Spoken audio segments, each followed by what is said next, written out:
I'd like to call to order the Avalon City Council meeting of November 17th. Denise, may we please have the roll call? Councilmember Cassidy. Here. Councilmember Sampson.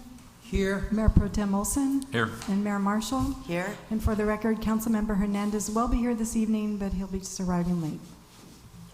If we would please stand for the Pledge of Allegiance to be led by Captain Doug Federall.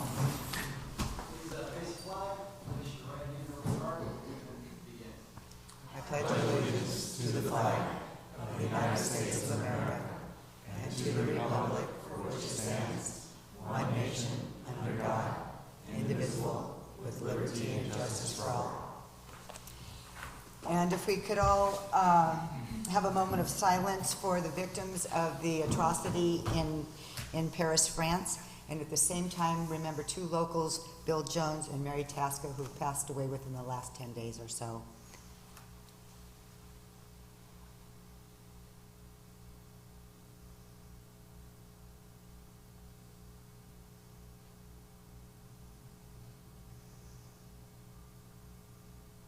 God bless them all. Announcements. Yes, Mayor. I'm aware of, I think, two here. The request of Councilmember Cassidy. We'd like to table item number 16 this evening.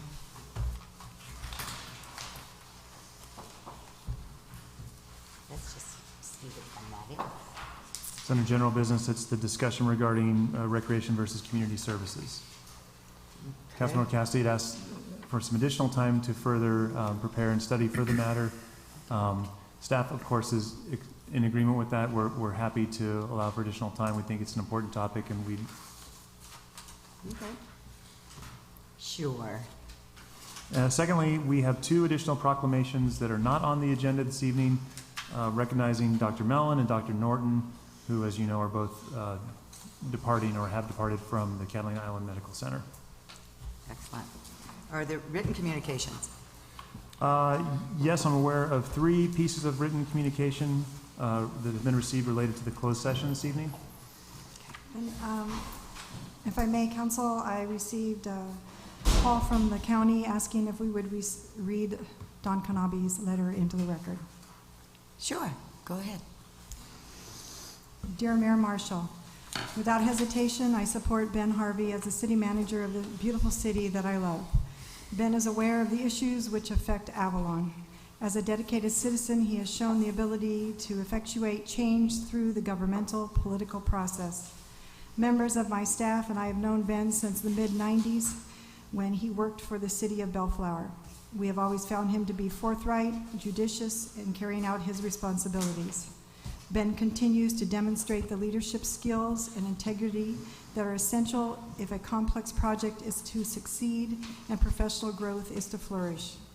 My staff and I appreciate the ability to watch the Avalon Council meetings. While we sometimes cannot follow them in real time, we are aware of the issues you face as a governing body.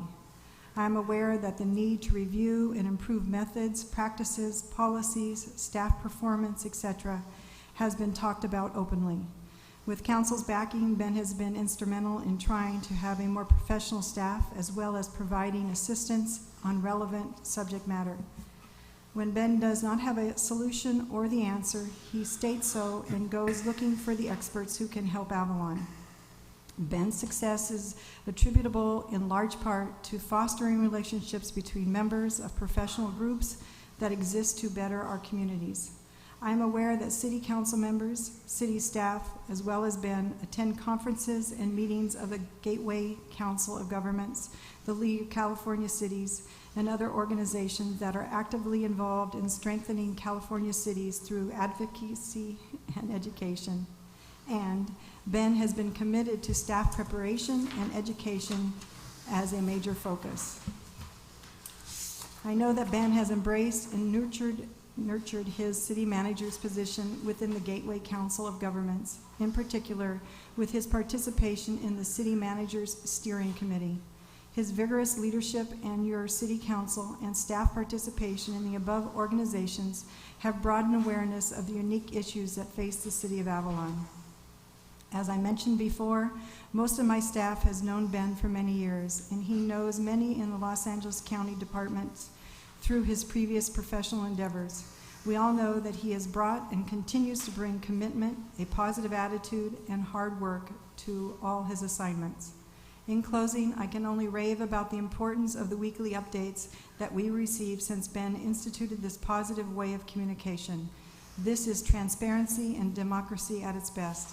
Thank you for the opportunity to tell you how pleasant and easy it is to work with your city manager, Ben Harvey. Sincerely, Don Kanabe, Supervisor, 4th District, County of Los Angeles. Thank you very much, Denise. Okay, presentations. Yes, the first presentation this evening is a proclamation honoring 2 students for their graduation from college and continuing education efforts. That's Vega Ruiz from Ripon College and Alberta Vega Ruiz from College of Idaho. And I believe, Mayor, you have both those proclamations with you? Yes, and is there anybody from their families here today? Okay. They were supposed to come, Mayor Marshall. What I would suggest that we wait until they do attend, that way Because they are coming. Okay. Well, then, okay.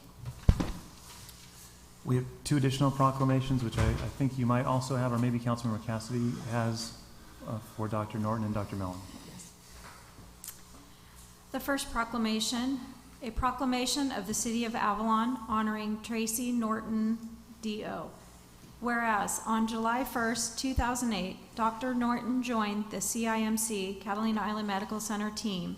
And whereas in the years since Dr. Norton signed on as full-time physician, provided quality medical care to the citizens of our community by diagnosing and treating injury, illness, and disease with compassion and respect. And whereas her bilingual skills allowed her to connect with not only her patients, but their extended families, breaking down cultural and language barriers to wellness. And whereas while many patients and families are sad to be losing Dr. Norton, they are extremely grateful to have been touched by her practice. Now, therefore, the citizens of the City of Avalon expresses appreciation to Dr. Norton for her sacrifices, long hours, and dedication to Avalon's only healthcare facility, and wishes her the best in all of her future endeavors. Dated the 17th day of November, 2015. And our second proclamation, a proclamation of the City of Avalon honoring Monty Mellon, MD. Whereas on October 15th, 2009, Dr. Mellon joined the Catalina Island Medical Center team. And whereas prior to working in Avalon, Dr. Mellon spent years in the Navy as a Medical Corps officer, special advisor to the U.S. Navy Surgeon General on emergency medicine. And whereas his military experience was well regarded. Whereas in the years since Dr. Mellon signed on as a full-time physician, provided quality medical care to the citizens of our community by diagnosing and treating injury, illness, and disease with compassion and respect. And whereas Dr. Mellon served as Chief of Staff of Catalina Island Medical Center for multiple years. And whereas while many patients and families are sad to be losing Dr. Mellon, they are extremely grateful to have been touched by his practice. Now, therefore, the citizens of the City of Avalon expresses appreciation to Dr. Mellon for his sacrifices, long hours, and dedication to Avalon's only healthcare facility, and wishes him the best in all his future endeavors. Dated the 17th day of November, 2015. And I will be attending tomorrow night Dr. Norton's party at the Villa Portofino. I don't know if anybody else is planning on being there, but I will see you there.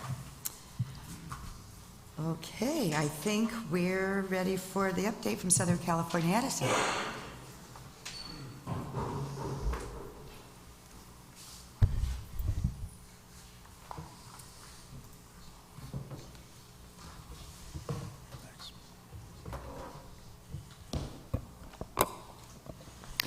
Good evening, Honorable Mayor and members of the City Council and staff. My name is Jeff Lawrence, Senior Project Manager for Southern California Edison, here to give you an update on our Stage 2 water rationing and also our desal plant number 2, desalination plant number 2, I should say. So as of last Thursday, November 12th, the Middle Ranch Reservoir is at 207 acre feet. So still seeing just a very minimal decline in the reservoir level, as was experienced most of the summer. And even though we've had really positive results on our stage 2 rationing, we continue to improve upon that number from month to month. In October, compared to our baseline period, we're up to a water reduction of just over 48%, which is more than we would have ever expected putting together our rationing plan. So we really want to thank the community on their efforts. That while visitor counts have gone up by over 23%. If you compare the last 12 months to the baseline period, we've actually reduced water consumption by 160 acre feet, about a 6-month water supply. So really a tremendous job by all. Yes.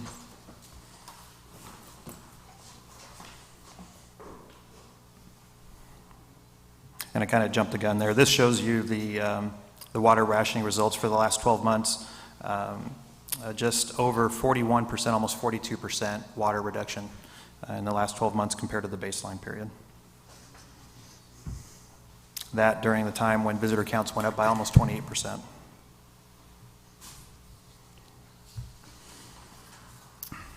This slide here shows the water violations that our code enforcement inspector have cited since the beginning of water rationing. In the last month, we haven't had any new violations. So again, we want to commend the community for their efforts and complying with our stage 2 water rationing prohibitions.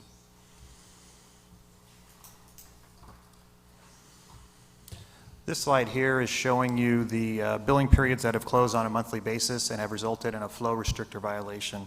We are seeing an uptick here in the last 4 months or so, and starting to level off at around 6%, but considerably higher than what we're seeing at the beginning of the year. And we just want to remind everyone, even though the overall results have been very positive, I think there's a tendency as we see the El Nino forecast on the horizon that we may be lapsing on our conservation efforts in some cases. So we just want to remind everyone that the El Nino is not here yet. Our reservoir is still at 207 acre feet, so if you could continue those good practices, we'll all be better off. Mm-hmm. Hopefully we can get that number down back to where it was at the beginning of the year, around 1 or 2%. We have 419 flow restrictors that have been issued thus far. 334 of those are residential accounts, and 85 of them are commercial accounts.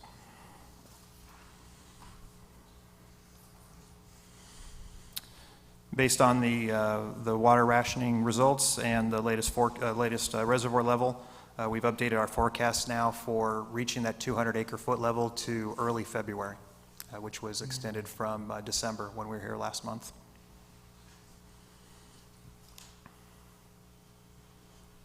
And before I get into the desalination plant number 2 project, we are expecting word from the commission within the next week or so. On November 23rd, that'll have been 30 days since we filed our advice letter to not implement stage 3 when the reservoir hits 200 acre feet. So we're anticipating some good news here in the next week or so. We'll pass that along once we receive it.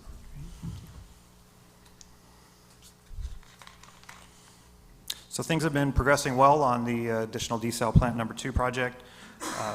We have completed most construction and commissioning at the job site. We still have just a few punch list items, but we have reached a point where we can now submit our technical report to Division of Drinking Water. And we'll have that done by the end of the week.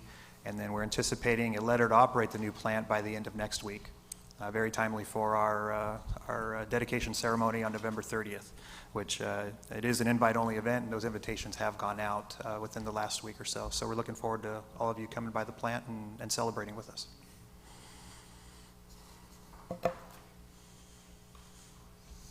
That concludes my presentation. Any questions? Jeff, I have a quick question for you.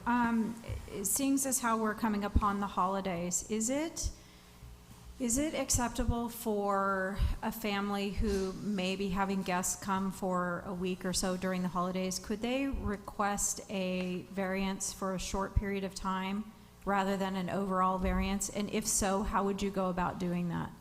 Yeah, we have a variance form that they can submit. Likely we can reallocate their water use from one month to another to accommodate for visitors, but we'll look at it on a case-by-case basis.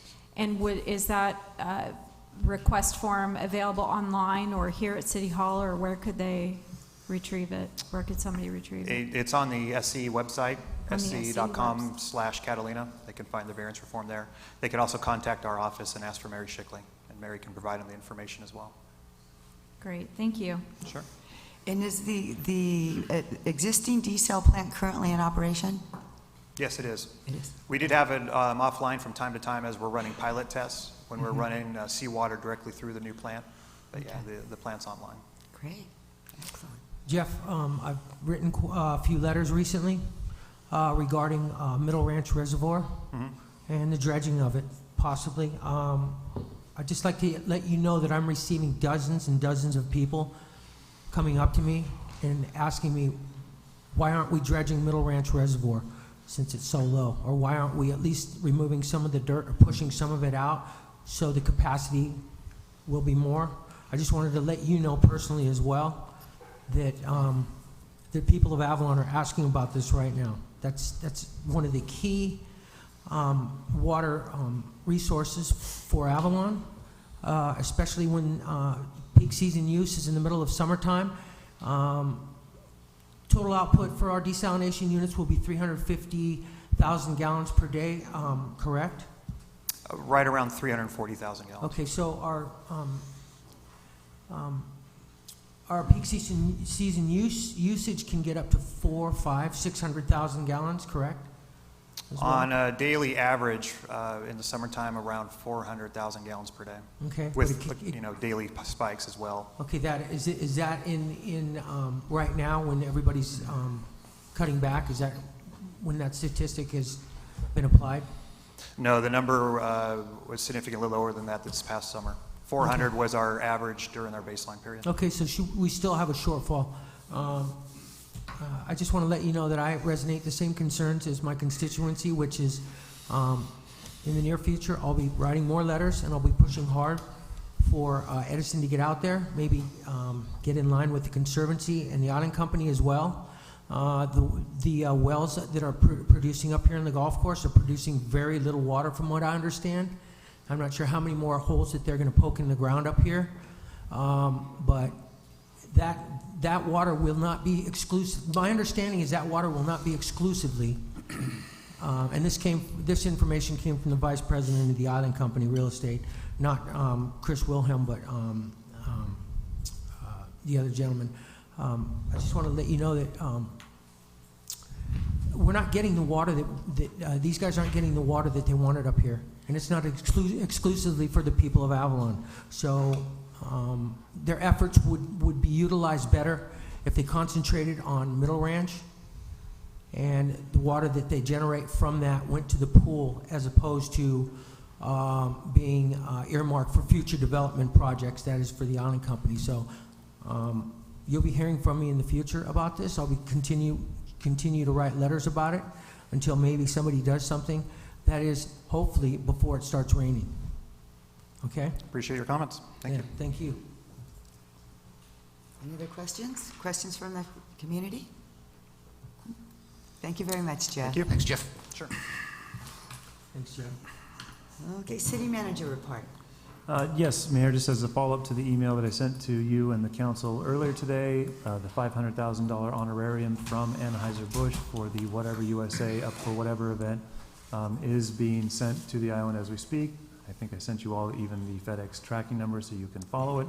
So the check is in the mail, as they say, and I just want to let you know that it is going to happen. I'm very excited about that. Great, thank you. Good news.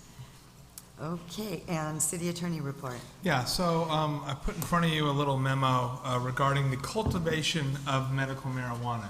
And the reason that I am bringing this up to you is several years ago, the California Supreme Court determined that cities could absolutely ban medical marijuana. And Avalon, in fact, enacted an ordinance that banned medical marijuana. The legislature did not like that. And the legislature has adopted a law that says that cities can still have the right to regulate completely medical marijuana in terms of banning it, in terms of cultivating it. But the legislature said that if by March 1st, 2006, a city has not acted on the cultivation of medical marijuana, in other words, the growing of medical marijuana, the state law governs, and the city cannot prohibit it. And so what the state law says is that patients with the medical marijuana card can cultivate up to 6 mature or 12 immature plants, and they can process up to 8 ounces of marijuana without getting a license from the state or without the city's ability to say no. So, and then there's other things also for larger cultivations. So I'm bringing this to you because if I didn't tell you this and the law just, you didn't do anything, medical marijuana would be allowed to be cultivated. You can decide that it can, you can decide that it can't, or it can't be grown. You have until March 1st. So the question that we have to you is, do you want to have a study session on this? Do you want to look at this? What direction do you want to have with respect to the cultivation of medical marijuana? It's for you to decide, not us, but I have to tell you that you have a window of opportunity for only a couple months to make this decision. And this was legislation that was just signed, I think, a month ago. So we're bringing it to you, once the governor signed it. So it's up to you to give us direction. Does anybody have any initial comments? I'd say absolutely. It's a very important medicine for people, and we absolutely have to accommodate their needs. We can't expect that people who are sick and need marijuana for or THC for their medicine, we can't deprive them of that. That'd be out of line. So would we be interested in entertaining perhaps some of the, I guess my first question is, are there cities who have actually banned that? Is it in the state of California? Yes, Okay. yes. And in fact, as you know, we represent, I think, 40 cities now. And we have cities that absolutely ban every type of marijuana possible. Lake Forest is one. And then we have the city of Claremont that's just like, it's come and get it. And so there's a wide range of things that you can do. You have the power to do this, but only for another couple months. Right. I'd like to hear from the community at large. So Yes. my request would be to add it to an agenda, possibly just at the first of the year, and so it's publicly noticed and members of the community can come and speak on it. I'd prefer not to make a decision until I heard from the community. I'm going to say, Timing is- Is that, I see. I think Maybe it has to be second on the reading. books March 1st, which means that you have to have enacted it by February 1st. so it would be in And so- December? I think it's appropriate to have that in December to Sure, take an action in January. sure. Okay, So sure. we can have a study session. We'll advertise it to the community, get the community's input, and then based upon that, we can draft the appropriate ordinance. We've got all sorts of ordinances. So this is Right. one chance where you can do what you want, Right. but again, only for another 4 months. Well, let me ask you a question. Is the whole legalization of marijuana as a recreational drug going to be on the ballot in November? I don't know. Is that coming forward I don't know if again? it's qualified. But this is medical marijuana. So Oh, right, but I mean, so if all of a sudden recreational marijuana is allowed, then medical marijuana goes out the door.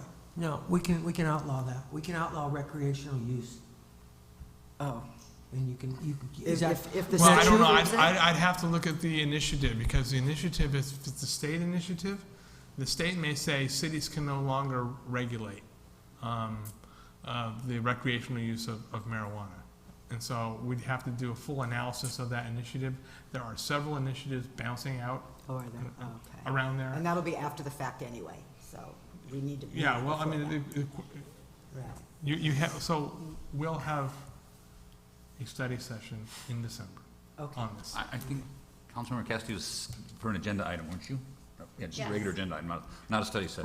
Right, okay, yes. Right. An item on the agenda so that members of the community can come and speak on it and know ahead of time that Absolutely. that's something we'll be discussing. Okay, Great. done. Thank you. Thank you. Any other things, City No, Attorney? that'll do it. Okay, council member reports. Who would like to begin? I can go. I attended the Gateway Cities Council of Government meeting first Wednesday of the month. I believe it was the 3rd, and also the Transportation Committee meeting. Brought back some items for staff to review, and good meetings all around. We will be dark for transportation in December, but we'll have a Council of Government meeting. I will be attending Supervisor Kanabe's annual State of the County address, which is this Thursday in Long Beach. And I'm very happy to report that the mayor and myself met with representatives from Choices, Angie, our principal at the school, the Avalon Sheriff Station, Pastor Dominguez, Father Peroni, and others in the community to discuss the increased exposure to drugs and alcohol on our youth. This meeting came based upon information received from the school and from Choices, from the youth themselves during Red Ribbon Week. And it was a very enlightening conversation. I was there for just under 2 hours myself, and I think the meeting went a little longer than that. And great conversation and more discussions to come, so. Yes. Great. Thank you very much. Anything else? Nope, that's it for me. Councilmember Sampson? Yes, I'd just like to mention that the grading that was done up here on the old horse stables area, the compaction grading, I hear they did a pretty good job. They went in and compacted it. But after hearing from some of the experts that still really, that soil can still release down into the canyon. So I'm really still concerned about it. I'd like to see some K-rails put up and to divert any kind of mud flow that we would have over into the golf course area. That might help. And also, I'd like to see some K-rails put up in front of the skate park as well. Now, at this time, I know we have an item on not the agenda, but the Yeah. it's about the skate park tonight. Basically, it's on the consent calendar, but I would still like to just say that there's a bunch of construction debris right in front of the fence over by the skate park. I'd like to have that moved back and then put some K-rails out in front of it just to protect the skate park, because it's not a good thing where it's at. You can't get on the other side of the fence to actually clean the area that needs to be an easement for the skate park. There should be a 10-foot easement on the other side of the fence, and there's some construction materials over there. So anyway, I want to see K-rails put up there and also up by the golf course where the horse stables are at. It's really important at this point. That's just too much loose dirt that it has been compacted, but there's no growth on it. There's no bushes on it, and we got to take any precautions we possibly can, since that is a FEMA recognized flood zone. So if you could take note of that, Ben, and as soon as we can get the movement on that, it would be most appreciated. I know we don't have any rain forecasted for the next couple of weeks, but that's supposed to change, and let's just hope it does change for the better. But if it's a torrential rain, the type that we are expecting, I think we have to take all the precautions we possibly can, and also make sure that the flood canals all around town are free and clear. Also, on another note, it was a great ceremony for 9/11. And I hope you guys made it, did something patriotic, told a veteran thank you for their service and thank you for your freedom. And if you weren't there, you missed a good ceremony. Maybe you can make it next year. Mayor Pro Tem? And in regard to your request for the K-rail on the Island Company property, I think we should probably talk to the Island Company before we just start putting K-rail on their property, because it is their property. I mean, we can do it on our skate park. Yeah, That's Ben's going to take care of that. Let's see, the really good news is there's another football game this Friday, semifinal, Avalon versus Kate. If we win this game, we will play in the first CIF final that we ever have. Wow. Unfortunately, we lost the coin flip, so even if we do win Friday, we'll be playing Overtown a week from Friday. Bummer. Is Friday here? Friday here, 5 o'clock, Joe Machado Field. Last week, the crowd was just huge. Was it big? Oh, yeah, it was amazing. I was looking up there. It started off like it's a normal Avalon Dodger crowd, It starts off kind of light, Right. and by the, like, halfway through the first quarter, it kind of starts to fill up. And they stayed around to the end, so it was And fun. what was the school that they played? They played Laguna Blanca from Santa Barbara, Hope Ranch area. Oh, okay. They were rated a couple, 3 spots ahead of Avalon, and Avalon prevailed 66-7. It was the first team that scored an extra point against us. So that'll be the fun. Show up on Friday. I've been reappointed to the League of California's Revenue and Tax Committee and Community Services Committee. That will entail 3 meetings, 2 in Sacramento and 1 down south, and then the annual conference, which is kind of fun. It helps us, keeps us in the loop. And on the days all run together. But I attended a conservancy briefing in Long Beach where they were updating on their capital plans and their fundraising and such. And it was attended by some fairly nice people, some people we knew from times in the past. And they've got some very ambitious plans. It's very encouraging. And we answered some questions about the city. There were questions that came up about our desal that Ms. Muscat didn't know anything about, which she's not expected to know anything about it. So that's all I have right now. I'm also going to attend the supervisor's luncheon on Thursday. I will be their bodyguard. Excellent. Okay, just wanted to make an announcement. Last week I attended the Fitness Trail public forum that Audra and Jen and everybody put on. It was, I think they had a total of 3 workshops. 4 workshops, senior citizens, a morning and evening, and 1 other. And one of the things that they passed out was a community survey on your desired, or how do you exercise kind of a thing. Are you forced to exercise? Do you like to exercise? Do you like to do it alone? Do you like to do it with other people? And the surveys will be accepted through the end of December. They're going to gather all this information. It's pretty exciting to see the potential for the fitness trail. So they will be up at City Hall. There are some here today if you would like to give them, or if you know somebody else who likes to exercise or is thinking of exercising, have them take one home and return it. Very good. And Audra and Jen and everyone, thank you, David, everybody was there. Thank you very much. Very well, very good. I attended the chamber marketing meeting last week. Cindy McGugan Cassidy and Ben were also present. It was very good. The speaker they had was phenomenal, and thank you, Jim. That was the first one I had attended, but it was very good the way he got everybody thinking a little bit differently about marketing. So it was very good. It was a nice day spent, and that's all I have. Mayor, forgive me, I have one more announcement I was remiss on. For any and all of those who wish to say farewell to Bill Jones, his services will be held Friday, November 20th, this Friday at 12 p.m. A viewing will be at 11 a.m. to 11:45, and services at 12 p.m. at St. Catherine's Catholic Church. He loved everybody, and everybody's welcome to attend. Yeah. And what time is the initial viewing? What did you say? 11 a.m. to Okay. 11:45, Okay. and services begin at 12.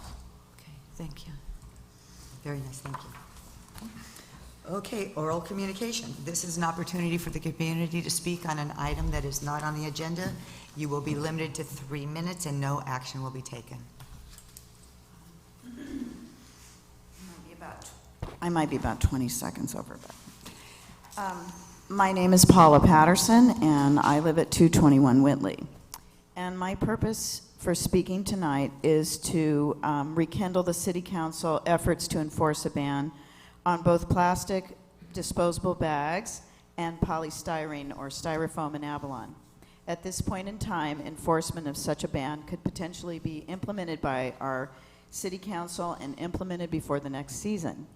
So it is my observation that most businesses, including grocery, retail, food sellers, are responsible for using an extraordinary quantity of plastic bags and styrofoam containers daily. Environmental issues aside, like polluting the ocean, dependency on petroleum products, length of time to degrade, these items comprise an extraordinary quantity of waste in our landfill, and their reduction could even prove to be economically advantageous to our town. A positive approach to this change, painful as it may seem at the onset, has been successfully implemented in many coastal tourist towns. Styrofoam has been banned in Dana Point, Carmel, Half Moon Bay, Hermosa Beach, Laguna Beach, Malibu, Manhattan Beach, Monterey, Santa Monica, Newport Beach, Santa Cruz, and Ventura. Disposable plastic bags have been banned in Carmel, Dana Point, Half Moon Bay, Huntington Beach, Laguna Beach, Long Beach, Malibu, Manhattan Beach, Monterey, San Luis Obispo, Santa Barbara, and Santa Monica, not to mention the city of Los Angeles. Why not Avalon?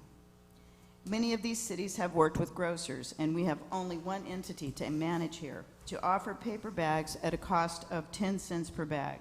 I don't think tourists would balk at 50 cents that would set them back for grocery bags, for 5 grocery bags. If you bring your own bag, you receive a refund of 5 cents. I have seen grocery stores give the consumer the option to offer their refund to the local schools or organizations. Some grocers are willing to donate half of the 10 cents to that as well.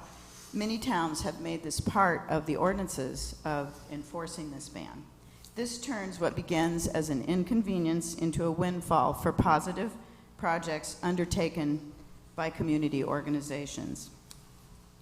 Food sellers should be using products to sell prepared food in containers that break down in a relatively short period of time and do not contribute to the plastic masses that cannot be assimilated by nature in quantities landfills are hard-pressed to absorb.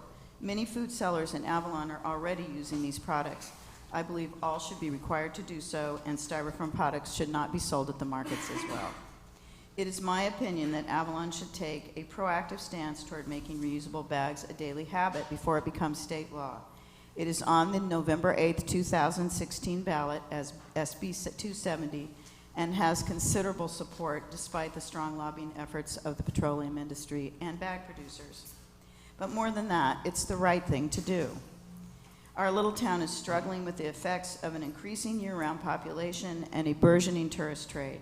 I believe eliminating disposable plastic bags and styrofoams at grocers and restaurants, convenience stores, and retailers will be a step towards making Avalon a more forward-thinking, cleaner, environmentally responsible place. As a small, relatively manageable habitat, we should be an example of what could be possible. Thank you very much, and I would be happy to help in any kind of research or anything else that would be valuable for you in making a decision. Thank you. Paula, thank you very much. I think a lot of us share your sentiments. And could you just kind of update us? Did we decide kind of to wait until the election in November? What did we do? Okay, no, so here's what happened, and I don't have all the answers, but I can tell you. The city was considering adopting a ban of plastic bans. And then the state legislature passed a ban that just said, no, you're done. You cannot, no city in California can allow plastic bags. And then what happened is it got the plastic bag companies sued. That state law got put on hold while it's in the courts. And in the meantime, the opponents of plastic bags filed a referendum and qualified it for the ballot, so that'll be on the ballot in November. So the lawsuit's still pending, so the state law is stayed. There's going to be a ballot in a year from now, and most cities are waiting to see what happens. So you can take a position on that ballot initiative. If you want me to do some further research, I can look at whether a state in this whether a city in this interim period can enact a ban. It may not be allowed to. I just have to do that. That's the one question I don't know the answer to. So the cities that have been banning plastic for a long time, they're safe because they've already done it? Yes, they did that before because their regulations mimicked the state regulations that went in there. Because basically what the state did is it copied the city bans on it. And then the plastic bag company said you can't do that statewide. It's up to each individual jurisdiction to decide. And the court is considering that argument. Okay. And are there opponents out there to stop the banning of styrofoam? Are those the same folks? I don't know that. Because, I don't know what the status of the styrofoam yeah. bans are. I can look at that. if There you'd are like. some that are in both camps, but there are also some that are just only anti-styrofoam, or polystyrene, as they like to say. Okay, But they're both supported strongly by the petroleum lobby. right. I've been very vocally in favor of banning plastic bags in the city of Avalon, and previously, as this discussion with Scott was saying, we sort of let it sit while we were waiting for the state. But the concern about styrofoam is another underlying concern that I don't think we've studied very much, and I would be very interested, Paula, to speak with you at another time and look at the possibility of what that undertaking would be in the community and the expense to the retailers, and possibly your idea, Mayor, of doing some sort of bulk purchase or having items available online and having local establishments purchase from stock that's here on the island or something of that nature. Anything is better than the styrofoam we have now. So I'm happy to work with you and pursue some options and bring that back. And Jim Luke Johan, I know when I chatted with him about it, he's willing to go from a business standpoint. Do you want to stand up and chat? Sure. What the mayor and I had discussed briefly was that there may be, for the program she had heard about it, I think it was at League of Cities where you had come across the information, that you need a nonprofit to be sort of an intermediary point, and that we would be willing to possibly consider playing that role while working with a local supplier to warehouse those biodegradable products that our restaurants could then use. Yeah, because the nonprofit status gave them a 20% reduction in the cost. So that's very Great. exciting. Thank you, Jim.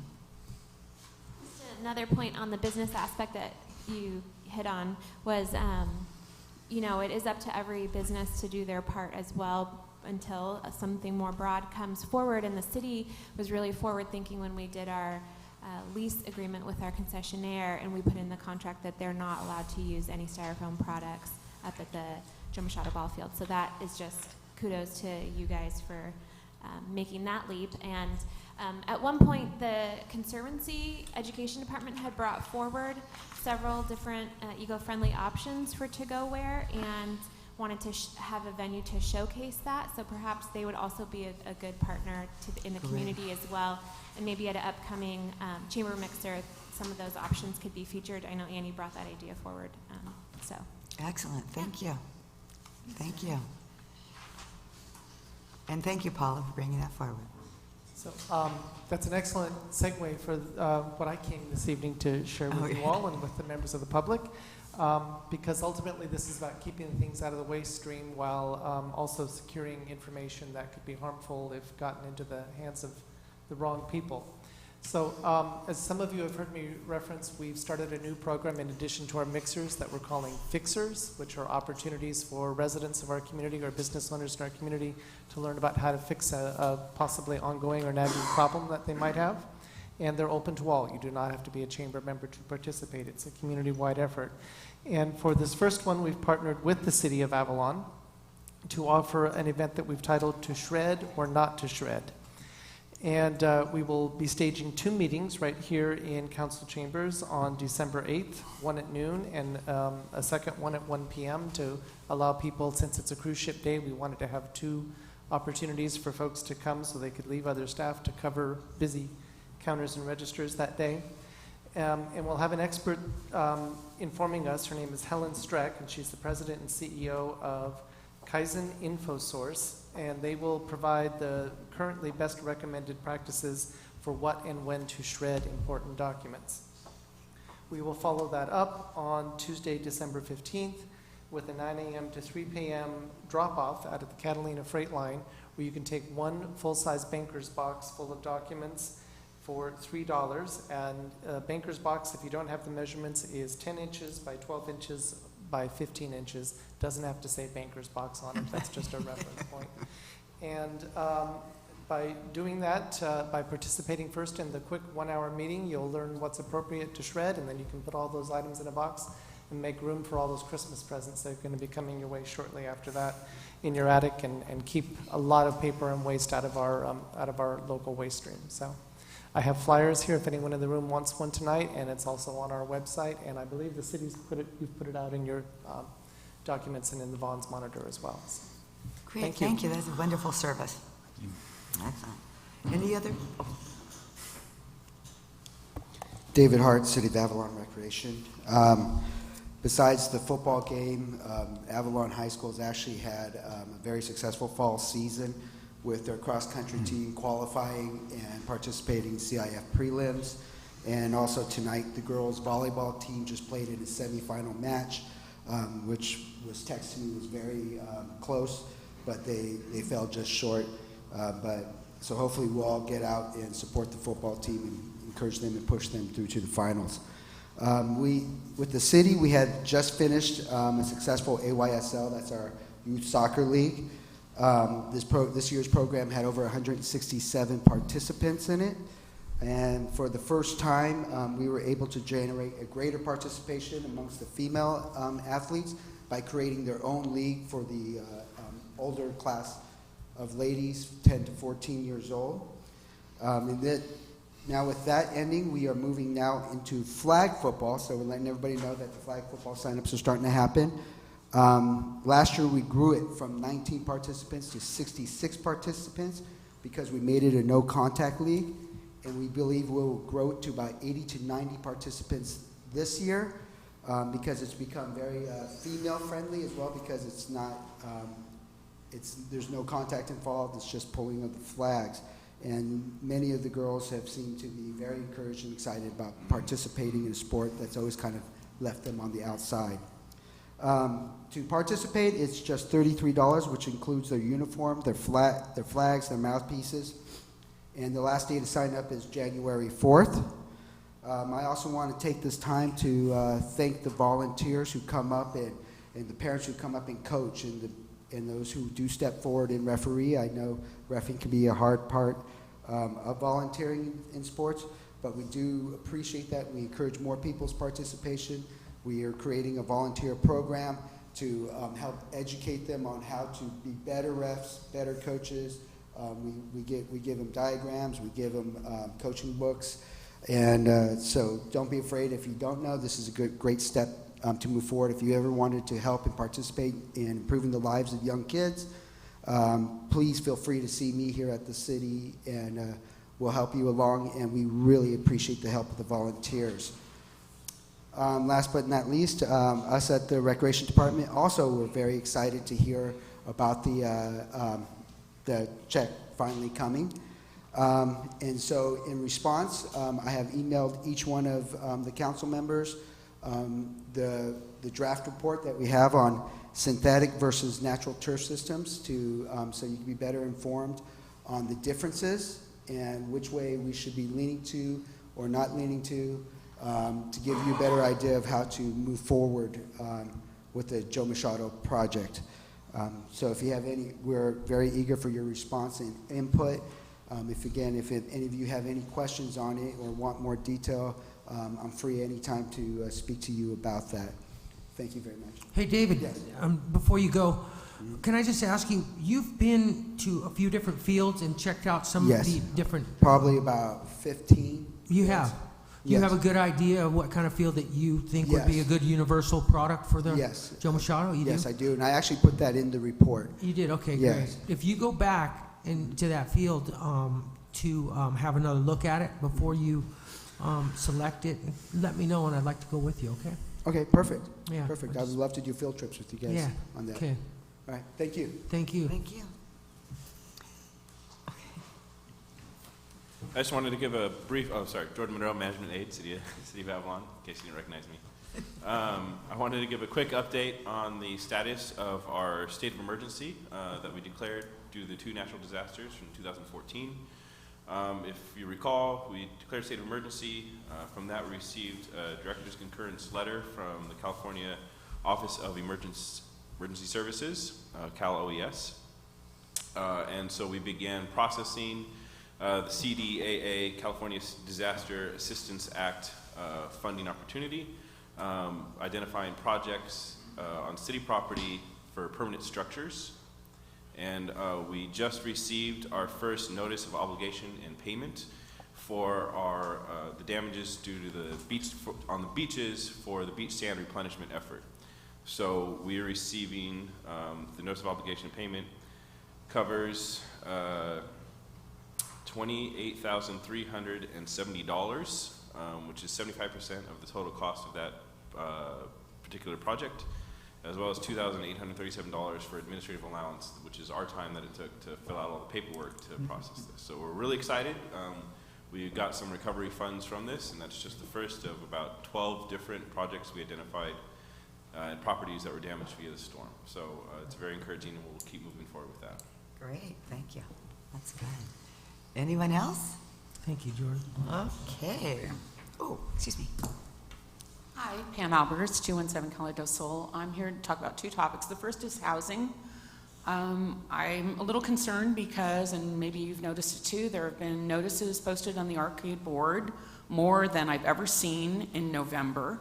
And then when you open the newspaper, all you see are want ads. And in the service community, if you don't have employees to provide all the various jobs that are necessary to service our visitors, we are not going to be doing a good job.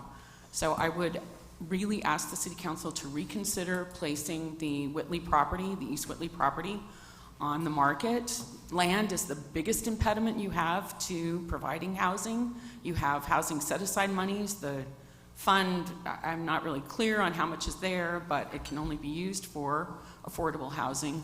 And the other emerging fact, which I haven't been able to verify, but I have heard from several sources, is that the affordability contracts on Tremont, which involve 63 units, are going to be expiring. The property owner is not interested or has not expressed an interest in continuing to make that property used for that purpose. They were approached by an affordable housing developer, Tom Safran, and told that they would not be interested in doing that. So if there are 63 units that are going to be settling market rate, which if you've looked, you know, is something like anywhere from $1,400 to $2,500, depending on how many kids you have, people in this town are going to really be hurting for housing. And it all trickles out. If they don't have housing, they don't live here, they don't go to the school, we don't need the teachers, they don't go to the hospital. It all is our micro economy, which has to work with the macro economy for this town to be a community. The other thing, and speaking of community, that I want to talk about is that I understand that there was a solicitation of endorsements for the operations of the city manager by the stakeholders, and I just wanted to say that I am feeling less and less like a stakeholder, even though I own a business here. I've lived here for 20 years. I've been involved in organizations, done charitable work and all of that, but apparently unless you're the Edison, the Island Company, the Conservancy, the Chamber, you don't really count with the city manager's office. And I'd ask that even though I didn't send a letter to that effect, that you take that into consideration. I'm looking at our finances. There's some interesting trends that I'm very concerned about. Our payroll is still at around $200,000 a payroll, and yet our public works director is a contract employee. Our planning director is now a contract employee. Our finance director was a contract employee. None of these people live here. None of these people are committed to anything other than satisfying the person who recommends their contracts. Thank you. Other comments? Okay, let's move on to the consent calendar. Okay, yes, Mayor. This evening there are 14 items on the consent calendar. I'm going to go through those very briefly with you. Actions from the November 3rd meeting, expenditures totaling approximately $1.4 million. Second reading of an ordinance regarding floodplain management. Second reading of an ordinance regarding modification of CUPs and variances. Second reading of cost recovery for the wheel lock. A resolution for the allocation of transit funds. As a follow-up to the budget amendment that was on the last agenda, a request for the procurement of payroll, benefit, and HR software. Again, as a follow-up to the budget amendment, an item related to the Phase 2 and 3 audiovisual project for the council chambers. Again, as a follow-up to the budget amendment, the requested implementation of an in-house email server, the first quarter treasurer's report, the proposed extension of services for the Blue Water Design Group for construction management, at the fuel dock, a status report on the skate park, the requested procurement of a replacement harbor services van, and an emergency purchase of a lift station pump for the Pebbly Beach lift station. Okay. Council, what is your pleasure? Pull number 8, please.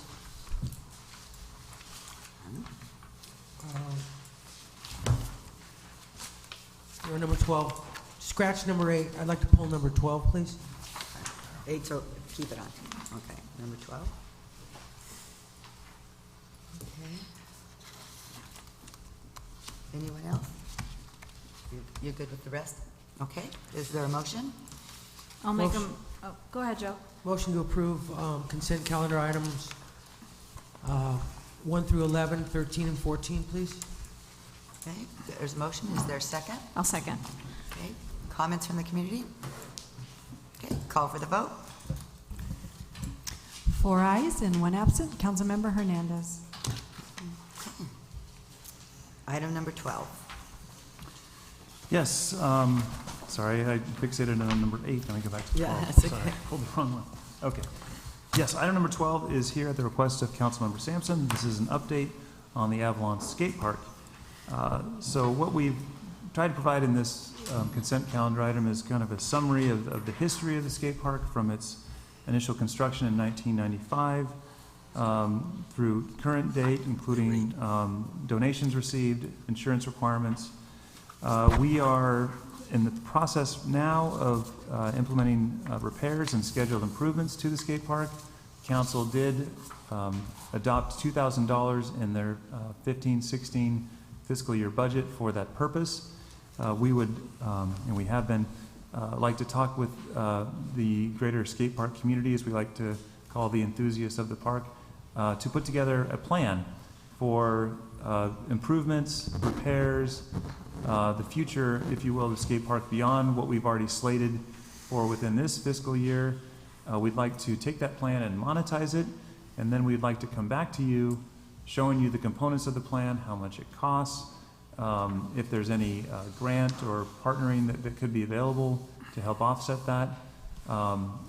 So I know that Jen is here, Dave is here. I did see Mo. Yes, Mo's here too. So any questions on this item, happy to answer anything. Thank you. Thank you. Okay. On the staff report, it says,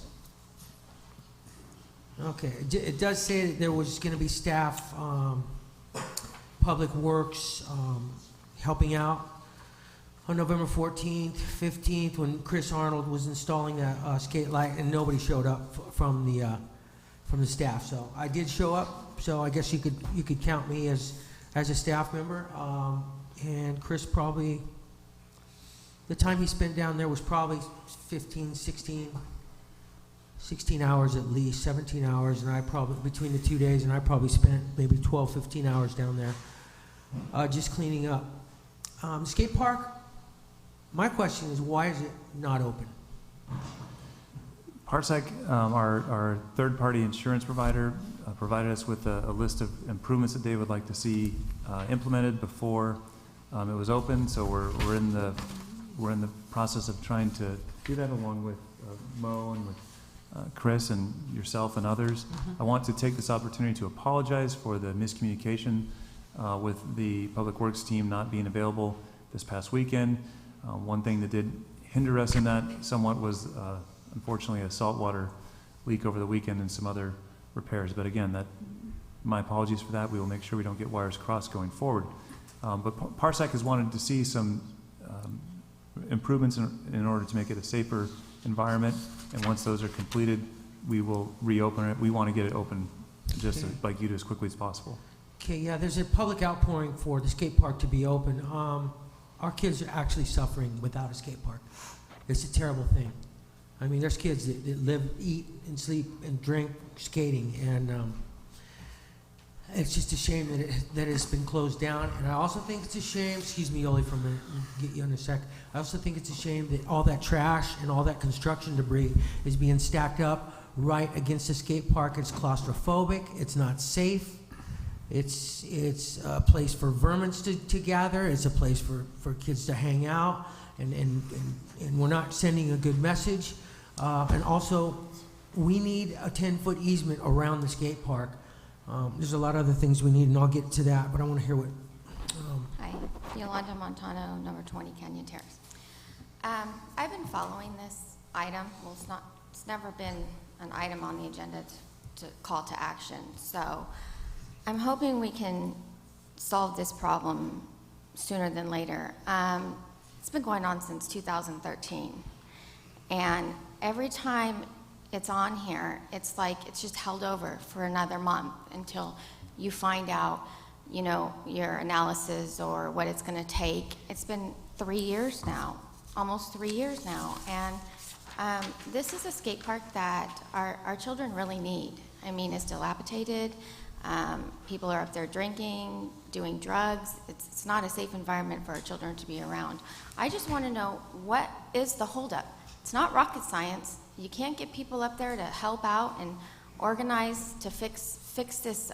It would take, what, a couple of days of manpower? It's ridiculous. It's insanity is what it is. Can't we get something done here? Please, please help these kids have a safe environment to go up to instead of being on the streets. We don't have much in this community for our children. We do not have anything for our children in this community. And you guys are talking about drugs and choices. Well, start there. Do something for our children, for them to be in a safe environment and opportunities to have a good time and a positive environment. We have nothing in this town. We need to take care of our children. If you're worried about the drug problem, start taking care of our children. Thank you. Okay, so to continue what I was saying before, and I just want to welcome little Cole back there, Cole Koenigsmark, because he's one of the youngest kids I've seen at our council meetings, and we appreciate him being here.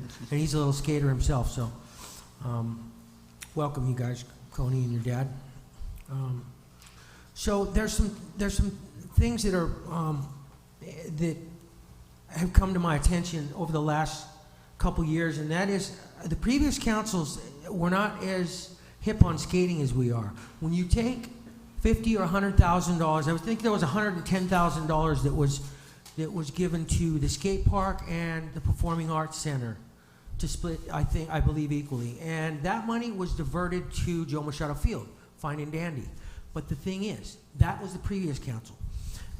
What I'd like to do is bring back that money into the budget for either a Performing Arts Center or both, the skate park and the Performing Arts Center, and then annually budget $10,000 for the skate park to keep it up to par so it's state of the art. And I know, and the excuses I've heard are, well, it's the Island Company's property. The Island Company is great. When you keep up the places that they lease you and they give you, and you keep them nice and they don't have any problems and they're not getting letters of complaint and people aren't bugging them about it, they're fine with this. They would be fine with us improving the skate park. There's a lot of different components that we could put into the skate park, not to mention maybe a little shaded area, donate, if we could purchase a couple brooms. Chris and Monica are doing all the work for redoing all the ramps and all the boxes, all the stunt areas. It's come to my attention that you can now purchase concrete add-ons to all your ramps, so you can actually have something that's movable in case the Island Company does decide they don't want us there. We can move to somewhere else. We can find a spot for the skate park to be, yeah? Questions come up, well, where would we put it? Well, we're thinking down the road as well. The Island Company's been thinking about what we're gonna do at down at the Avalon Bowl. The Avalon Bowl, skating, performing arts, all in one. That might be something that can be spoken about. There's some areas down by the mall that we could possibly put a half pipe in, or maybe exclude the half pipe and just put a mini skate park out there. Maybe on the mall would be a hot spot for a skate park. But what we need to do is get some solar lights out there, get all that trash and debris. There's drywall, there's a construction pipe, there is there's cement, there's rock, there's the hospital trailer that's up there, which we can give them a mulligan on that one, and we can, because that's a good place that you can sit behind and you can get in the shade if it's too hot. But those other construction materials, they need to be moved 10 feet away from that skate park so we can de-weed it, so we can get rid of either the rats and cats and mice, whatever seem to be breeding in there, because there was a rattlesnake that was seen in there about 2 months ago. Chris had to get rid of a rattlesnake that was in there. So, and maybe some solar lights up there. I mean, solar lights are not expensive, and there should be somebody that opens the park at 8 or 10 in the morning, that is, maybe 10 in the morning, and shuts it down at 8 at night. The restrooms, we have a restroom problem over there. The restrooms over here at the county building, from what I understand, are not open on a regular basis, which means if you have to go to the bathroom and you need to go to the bathroom and you run over there and it's closed, you're going to have some problems, and you don't have a key to the city hall. So we need all these different issues identified. Like I said, Chris and Mo have put countless hours in on this. They use their own money. They've raised a lot of money. Maybe this is a good time for the community to come together and have another community services days. That seemed to work really well for you guys in the rec department. That was a good idea when we did that. Everybody spread out throughout the community. It was a great idea. If we need to do some fundraising, we need to do that. Chris and Mo seem to do a good job. They've raised not just tens of thousands, I mean literally tens of thousands of dollars on their own. And Chris spends countless hours preparing the material for when he brings it down here, and then nobody shows up. So we're not really giving them very good support, and we need to do that. And I understand we're all understaffed and overworked, but we got to make this happen. The kids are hurting for the skate park, and I'll tell you right now, it's a big thing. While we were working there this last weekend, there was a constant flow of kids showing up, hanging on the gate. Is it open yet? Can we come in? I mean, and then as soon as we left, we can't help it. They're climbing over the fence. And they're skating because they knew damn well the half pipe was redone. And Chris put some brand new skate lot on there. It would be a shame if we don't get that skate park open in the next couple weeks. We got to get Mike Flynn up on getting all his construction materials, back them away from that fence so we can dig a little flood channel that goes around the skate park towards the ditch, and then we can put some K-rails up in front of it. Because if we make this investment and we do not put K-rails in front of it, our investment will go in vain, because the things will get destroyed if we get a flood down through there. So this is what just what I've been thinking, and I'd like to know if anybody has, and these guys do things correctly, professionally, and also this park can be run very sustainably as well. If we get some solar lights, maybe even get an American flag donated, a flagpole donated to us down there, that would be nice. But it needs a little bit of loving. It needs somebody to show up, open it up, and somebody to show up at night and close it up. And I think there's a lot of volunteers and people that will know that we got to keep it nice and clean. We got to keep it de-weeded. That's, I think, the maintenance and the regular maintenance on it would be something that's doable. The restrooms is an issue now. If the county restrooms aren't open on a regular basis, then we have to put some outhouses over there, or promise people that the outhouses will be open. Also, there should be a sign out here on the street that says "Public Park Open," and it shows the hours over there. And kids pretty much respect it when it's open. They respect each other, and there's kind of like they take care of each other. The older kids take care of the younger kids, and it just works well like that. So, well, Mo and Chris are here, or Mo is here. Did you want to come and speak? Yeah, I didn't know if anybody else wanted to talk about this. Well, you come first, please.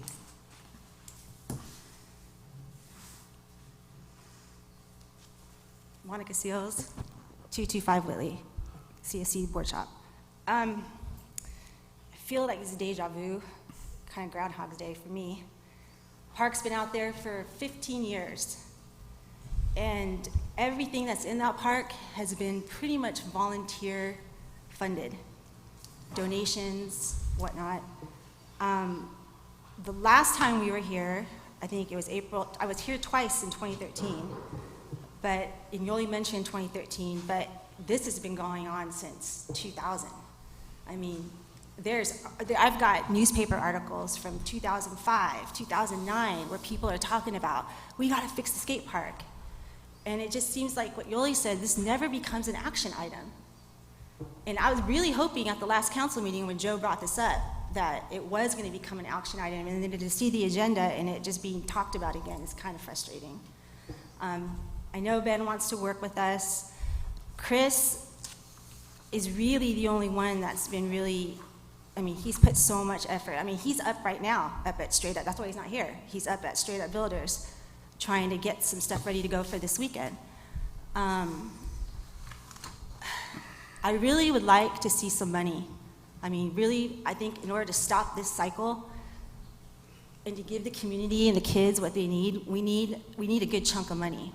And I don't really want to talk about it. I'd rather have, be put on the agenda and just really get that $50,000 back if we're going to split it with the Performing arts. Performing arts. I mean, I really like to see that back. I had no idea all these years that money was even donated by Packy. So that is a frustration of mine when I found that out, because all these years, Chris has been spending his time and energy. I've been spending my time and energy. Bobby Hernandez donated a ton of time to that park, and staying with all the halibut tournament and everybody giving us money. And lo and behold, there's been $110,000 there this whole time. So to find that out and then for it to get swept completely over to the concession stand, which is important, but that meeting that was voted on, I watched it, and Ralph Morrow, it was supposed to be a fundraising, just like we have to fundraise, to pay back the city for that money that they were sweeping over. And then that was the vote. So I don't know if there's been any fundraising for Joe Machado Field, but not like we have to fundraise. So I guess bottom line is I'd like to see that money come back. I mean, that was done at a $1.7 million deficit to build this concession stand, and now we're at a $2.4 million overage. So why not give it back to us? And then that way we can go out and we can hire somebody to come in and help us design the park. And like Joe said, everything's movable, so the island company doesn't have to worry that it's going to stay there, because we can always move it wherever the next park's going to go. Because that's the other thing that keeps getting talked about is, we're going to have a place for you to go. You know, Quail Canyon was talked about back in the day. Just so, I don't know. I mean, do you guys have any other, I mean, I feel like, do you guys even want a skate park?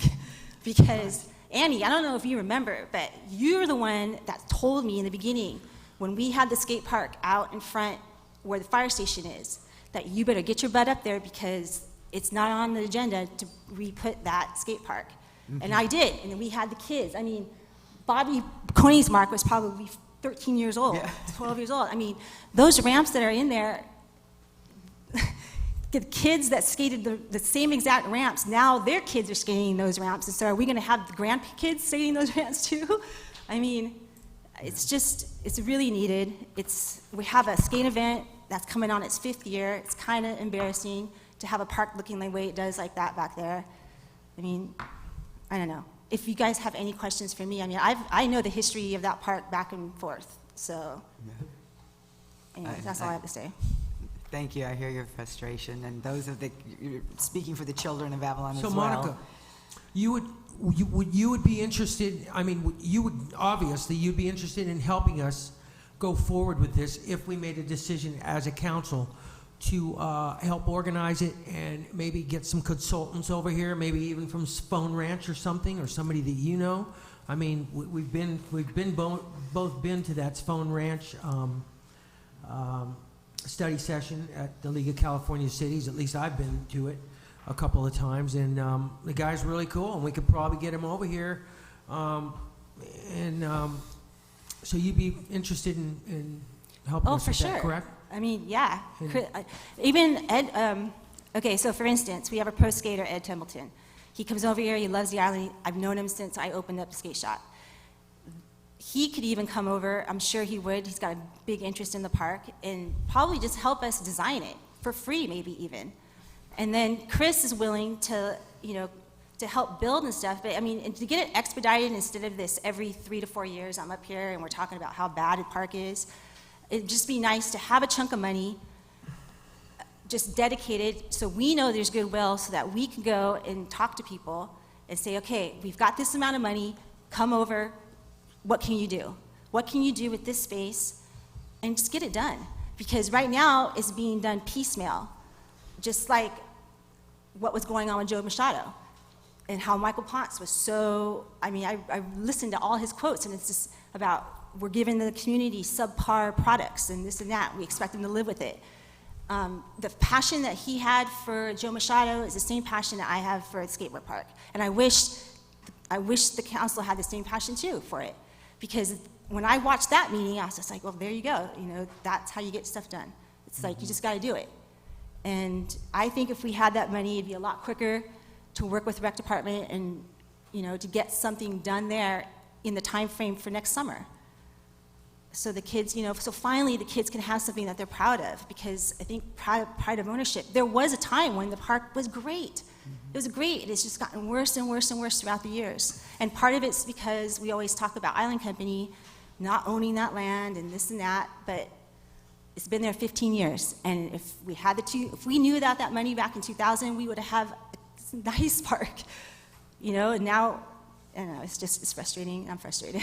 Chris is too. So, yeah. But we're so willing to do it for the kids. I mean, obviously, because Chris is up working on the ramps and the boxes right now as we speak, correct? Mm-hmm. Okay.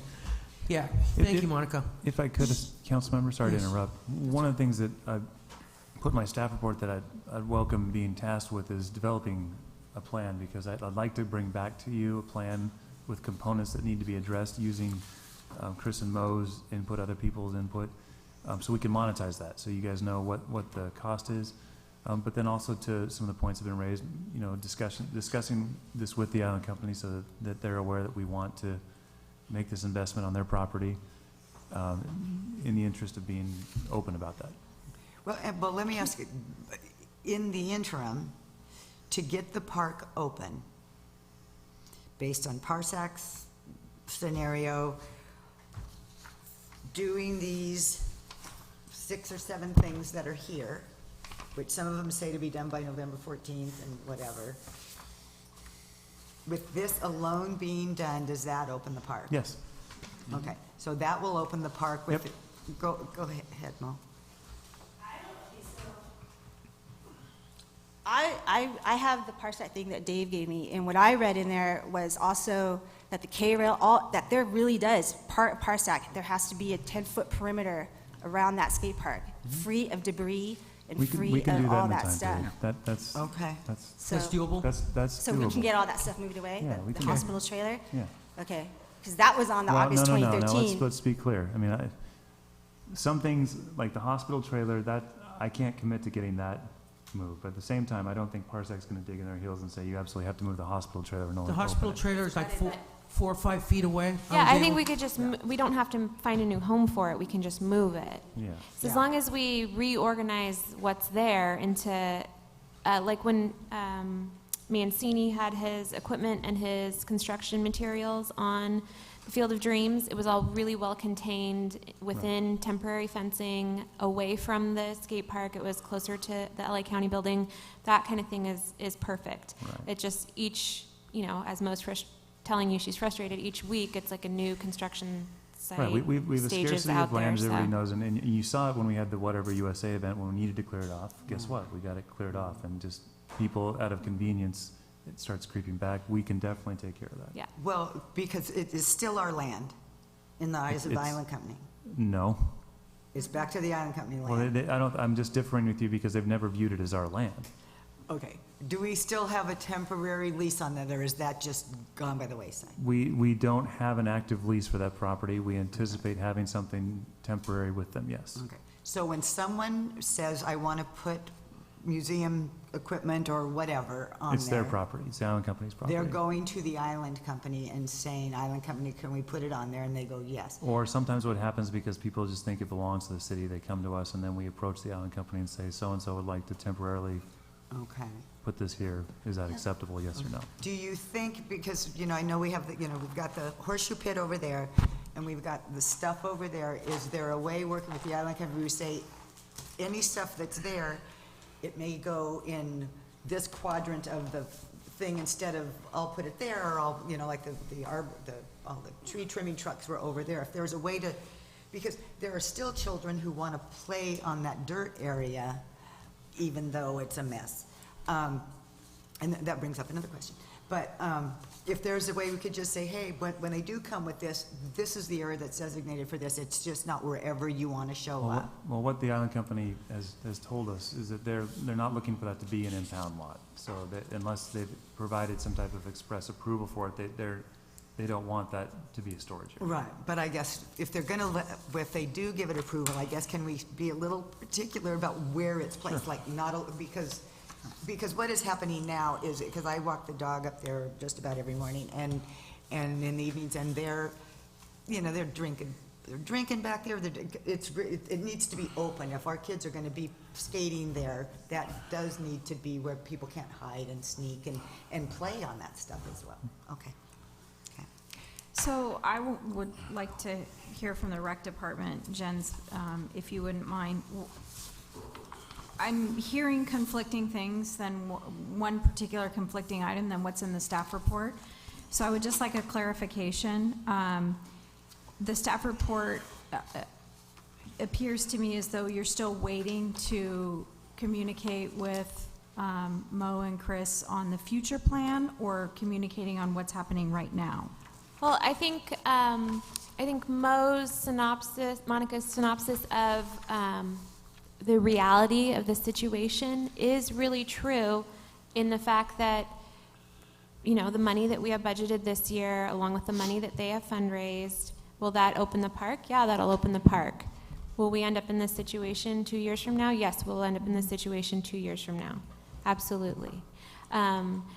Because it really, yes, it is a Band-Aid. It's not ideal. It isn't, right now, it's, you have a pool of a handful of thousands of dollars, which is enough to open the park, but it's only enough to resurface what equipment is there and rebuild out of wood what is there. It's not elevating the park. It's not moving the park forward. It's not looking for the long term. So that piece, that piece still needs to happen. That's definitely out there. So from my perspective, then, I would like to see the rec department and all volunteers that are participative to do whatever they can to get the park open as quickly as possible. And if that's handling the 7 items that's on the list here, at least to move to open the park. Second to that, I'd love to see all the parties get together to come up with this plan, as we'll be entering into fiscal year budgets starting in about March timeframe. So if in these next 4 months, there's the ability to put together an appropriate plan, find out what it's going to take to push the park to the level of which the community wants to see, then that can be entered into in this year's budget procurement. Then from there, you would then be able to know what you would need maintenance and repair-wise for the subsequent years.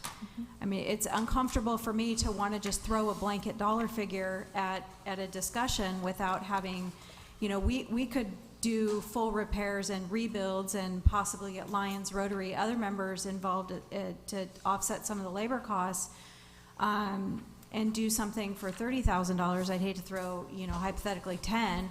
Or it may be a situation where we're looking at $100,000, and then maybe we do go out for community-wide, broader-based discussion to fundraise for it. So, I agree with the comments that are being made as far as let's get the park open as quickly as possible, and then get a plan together so we can get it into the budget. Well, and let me add to that. Are we going to be having a mid-year budget review? We did it, didn't we? Didn't we just do We that last but meeting? we can always come back at any time for, any amendment or adjustment. It's a fluid. I would hate to see before, now July 1, No, we would want to come back to you much before then. Okay. In fact, I'd like to come back to you sooner than March. I think we could probably be ready the next couple months with a thoughtful plan that's monetized, so you know what's involved, and then to the council member's point, you would have an idea what the annual spend would be to keep it at that level. I think, as Monica mentioned, it is an embarrassment to the city to be host of the great downhill skate competition every May, and then to be embarrassed for any of those skaters to actually come and skate at our park. So, that would be the goal, obviously, is to complete any work, if possible, And when is that downhill? I forget. May, Cinco de Mayo weekend every year, yeah. So it sounds to me like, I haven't heard anything to the contrary other than the council's being fully supportive to move forward. So I guess that's the public direction that we would be giving, is please move forward as quickly as possible, find out, get the park open and find out what the future repairs would be, and let's move forward. Or the additional. Well, So when would you like to see this come back to you with, so that we can, really have a date to come back to you with what the future plan would be and what the dollar amount would be? When would you like to see that? Mayor Pro Tem. Well, I think there's two paths we need to take. We need to take the path of getting the park repaired and openable according to Parsac, and then we need to get together and plan what we're going to be the future park.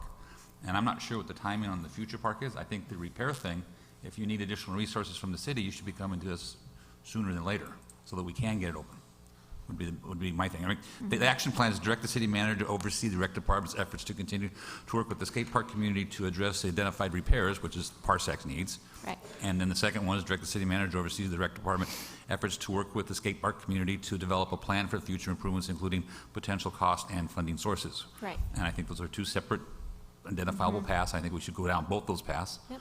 And I think that's, as soon as the information is available, it should be brought back. Yeah, well, let me Okay, ask a great. question on the path number one, which is the ever-present. Do we need to be allocating more money than the $1,200 or whatever it said we had? $2,000. I mean, is that really adequate? no. No. It's not even close. But what is the number? Well, that's for the repair that we're talking about to currently open the park right away. So if that's not the number, Mo, then what's the number? Because we had talked about, you already have skate light in hand. You also have some donations that you're, able to spend that you've collected. And with the city's $2,000 was going to go towards all the lumber to rebuild all the boxes that are in there. So if there's more that needs to be done to get that open, then we...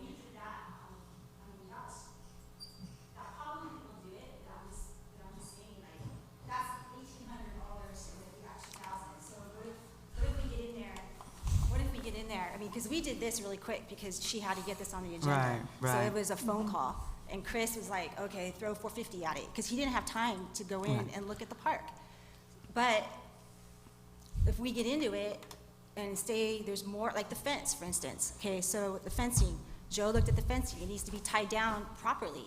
That was never finished. More lumber. So we didn't put that in there. The city manager has authority for $5,000 immediately to spend that money, and so we can spend that money immediately to get that done. $2,000 is a shortfall. No, I'm saying he's got 5,000. Okay, I'm just saying. 5,000, and then by the next meeting, if that's not enough, you can come back and the city can allocate it more, but you've got the 5,000. So we're okay with that? So that's seven. Total of Well, you've already budgeted two. I have another 5,000 I could spend because there's council support, obviously, to do this. Right. $6,999.99, as Denise would say. Okay. Okay, how does that sound? I'll put in the extra dollar. It's only a penny. Go ahead, you two were making a deal there. What was the discussion? We're going out. We're going for a beer right now. Okay. Scotch has donated a penny to $1. dollar. So, okay, so we have the 2,000, potential for another 5 in an emergency situation that the city manager can do as we move forward to get it open and do whatever. If you need more money, it's there. And then there's city staff resources as far as labor as well. That was going to be my So, question next. Absolutely, we're committed to that. this past weekend, we did have a major saltwater break, which took a majority of our public works away from being able to participate, which was unfortunate, but we do in not last weekend, but in other forums, we do have city staff available. I know, especially with the maintenance crew, I know there's about 3 or 4 fathers on the maintenance crews who kids do use the skate park, so it is a big deal for them. They really do want to be a part of this. They just have to make sure that they are scheduled through and notified to do that. So if that's going to happen this weekend, we can get on that right away, and because it's important as well to the staff members here, because we do have many staff members who are fathers of kids who use this park. Great. Okay. And to add to that, I just want to mention, because Chris isn't here to defend himself, but Chris can only do this on the weekends. I mean, because he works Monday through Friday, and he's already taken his time to do a lot of this work during the week, and it's a lot of work. And he even works on weekends, too. Yeah, and then he works on his 2 days off on the weekends. And it's easy to throw out, like, oh, we can get a community group of contractors together, but in the end, really, like when he went to stretch the fence, he had a little bit of help, but really he did it all by himself. Phil set all the posts, but Chris stretched that fence, and that was a lot of work for him. So, I mean, bear in mind that you talk in skate group community, but really it's Chris. And for Ben, I mean, I know you were talking about, like, let's get a plan together, but honestly, we're gonna have to bring someone over, because Chris can't just develop the skate park That's on fine. his own. That can certainly be part of the plan. We like to know what we're going to be needing to expend the money on it, and we've got a responsibility to come to the council to make those type of requests. So we always list out what's involved, and if it means some outside labor, understood. I get that. Okay. We get that. We're not asking Chris to do everything. I understand No. what you're saying. Okay. Definitely not. And even as you said, you have somebody that you potentially could reach out to bring over. Yeah, we have a And few so, people we could think you know, of. there's the opportunity. I mean, I'd be willing personally to help with some of the travel costs for something like that. But Yeah, me too. But we as a council also have a responsibility to the community to be fiscally responsible, and that means that in order to throw money, something over the 5,000 or what's already in the budget, we have to have that information on paper to make that decision. So we can't unilaterally decide we're just going to throw $50,000 at the skate park without having a plan in place that we can say, okay, yes, agreed upon, it's going to cost $50,000 to refurbish or completely rebuild the park. So I'm hearing nothing but support from this currently seated council to move forward, do what we can to get the skate park open, but further to that, as Mayor Pro Tem Olson said, get the plan together, which that might take your time and Chris's time. Get us a plan so that we can put some money towards that and figure out what it is. The ultimate plan depends on the location. Can you step up to the microphone and address us, please? Mr. Konigsberg? We just like the public to be able to hear what's being said. So he's basing The location. A Bobby permanent- Koenigsmark mentioned location. More of a Which permanent. is the permanent location, correct? more Is of a what you're- permanent, right? Bob, Well, is that what you're talking about? Right now, But the- it is work. Okay, so Cindy, I just want to comment to yours. Okay, because I'm just thinking we had money, and it was taken from us. That's the way I'm seeing it. And so why can't we have that money back? Why can't we have that money, and then if there's any, and then go the opposite direction and say, well, we're not going to use the whole $50,000, but we probably will, because that's not a whole lot of money. I mean, Well, Chris, there was- just Chris working out there this weekend Right. would have cost the city over probably $2,000 just for this weekend because of his time. And, I mean, we would have to hire someone, and I just think that this has gone on for 15 years. Understand, this building wasn't even here, and neither was the fire station, but that pad of concrete got poured. And for Packy to donate that money and us not even know about it, that's 15 years of these kids not having a part. I mean, we had the money and no one told us. That's just not right.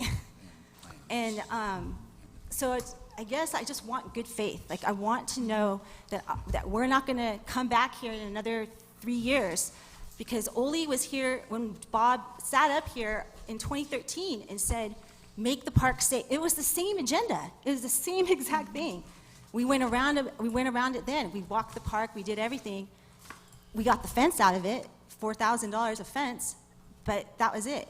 And then it never came back out again. So it's just, I feel like every time we're here, we talk, but there's no, what's the word? Like, it doesn't come back soon enough until, I mean, here we are 3 years later, and we're back here again. And this is what I've been going through.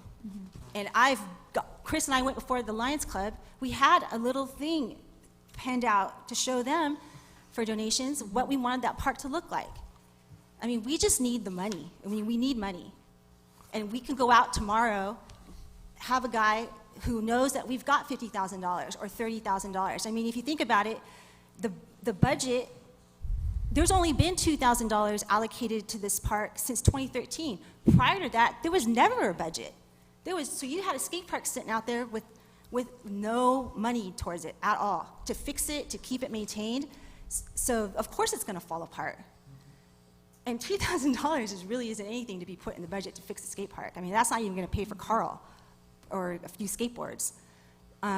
So really, I'm having a hard time with this comeback thing again. I mean, it's not that I don't have faith in the team, because I know we could probably put together something, but I would like to know that there's some money, that these kids that are sitting here, that Cole came here to know that, hey, they've got $30,000 and they're gonna spend that money in the park. And we're not gonna sit here until March or something else happens and then nothing happens again. And we're stuck with just getting the park open. I mean, that's kind of what I have to say. I mean. Yeah. Any first reading? No. Parents are here. You see it on Facebook. Parents get pissed, but, I mean, it'd be nice if they were here to talk, but. Here's one that wants to talk. Micah Phillips, 318 Metropole. Good evening. It's great that it sounds like the whole council's behind this, everybody's behind this. I was here in 2013 when everybody was behind this, and nothing's gotten done. And I went up there with my kid. I have 3 sons that love this park. And go up there and it's locked. My kids are crying because nothing has gotten done. I say shame on you for not doing anything. You talk about drug-free and things for the kids. Choices? What are the choices? There are no choices. We have something here that can be developed, but you're just sitting on the money and not doing anything. And that's it. Just shame on the people who are holding it back. I don't know if it's through incompetence or spite, but either way, it's inexcusable. Thank you. Thank you for your comments, Michael. Okay, so what I'm understanding is the recreation department, or there's $2,000 budgeted. We have another $4,900, almost $5,000 that the city manager has been allocated to put towards that. To just, well, that may just open the park. From that point on, there's been some disappointments as to where the money went that Packy earmarked for the skate park. Yeah, it went to a good cause, but we need to replenish that money, at least. Okay, so Monica would like to see that money back. Maybe we can work on that. We need to definitely budget this. Just so we don't disappoint the public, I think, doesn't this item have to be brought up as an agenda item? Yeah. Right, so it's a couple things. So kind of what we talked about. So we staff would still like the opportunity to come back to you with a detailed plan that's been monetized so you understand the investment, so that you can make a prudent decision, because that's how we make all of our expenditures. We'd like to be able to do that. Now, certainly, you know, we've got, as Councilman Cassidy pointed out, a couple others have, you've got an upcoming budget. You can allocate money for ongoing maintenance as part of that. You could also make a decision at the policy level that you'd like to establish a separate skate park fund. You could plant some seed money in that fund. You could shift money from the general fund to supplant the donation from Packy. You've got that policy level decision power if you'd like to make that. We could do that. All possibilities. Scott? In the meantime, you have $7,000 to spend between now and the next council meeting. Okay. For the repair. Do we need to put this on the agenda for an item? No, the money's already, the $2,000 has already been budgeted. Okay. I have spending authority up to $5,000. It's not even emergency Okay. money. It's money that, if it's in the interest of the city, it's got council support, it's the type of thing that we're going to do. Okay, just so you guys, let me just refresh this idea. Chris spent his whole weekend there. I saw him. I was there with him. His labor's not cheap. One guy for the weekend, it's probably close to a couple grand to have a guy at his level of expertise to do what he does. And that's just what I saw him do here. He prepared all the material up at his shop just like he's doing right now. So I'm saying this is not going to be cheap. So the $2,000 to me is a day's labor for a really good carpenter. And that's just basically the kind of investments these people have been making to the community. So we need to continue to match and overmatch what they're doing, and then I think you're going to see some satisfaction. But until those gates are open and the place is swept out and they see that's getting some love, we get all that trash out of there. We're gonna keep coming back to you guys, and we're gonna want some action on this. This is huge right now for the community. That's why it's being discussed in this detail. So let's just think about where we can get this money. If we would like to establish a fund and make a policy that we establish a fund for the skate park, but I'd like to see it something that's just a budgeted item that we put 10 grand into the skate park every year, and we just count on that. And it would be a state-of-the-art park at that point. I don't see the island company having a problem with having a safe, clean, organized a park that's available to the public, okay? So then, moving forward, besides the repairs to get it open, then Jen and Mo and whatever get together with whoever you think the people that should be that will come over, take a look, maybe phase the park, you know, this is what we need initially, and then, you know, add-ons as funds come available and that kind of thing. I don't know, but sooner the better, I would say. Okay, so I'm clear. So basically, we're going to be going before, say, I bring over Ed Templeton, or we get the Spone Ranch guy to come over, and he takes a look at our park, and we say, okay, this is the square footage. The first thing they're going to say is, what is your budget? And so we're supposed to say, I mean, do we don't have a budget?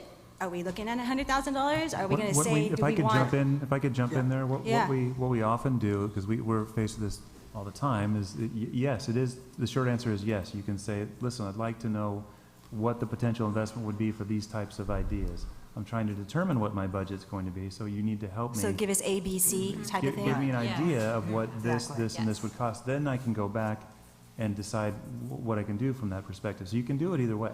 And we do it all the time where we don't know what a particular project's going to cost. We have to list out what it's going to be, and then we go back and get approval to do it all the time. Right. It's it's normal.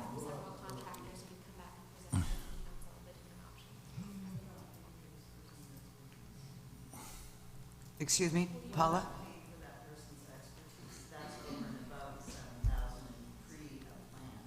Probably. If we need to come back for additional spending authority, we will certainly do that.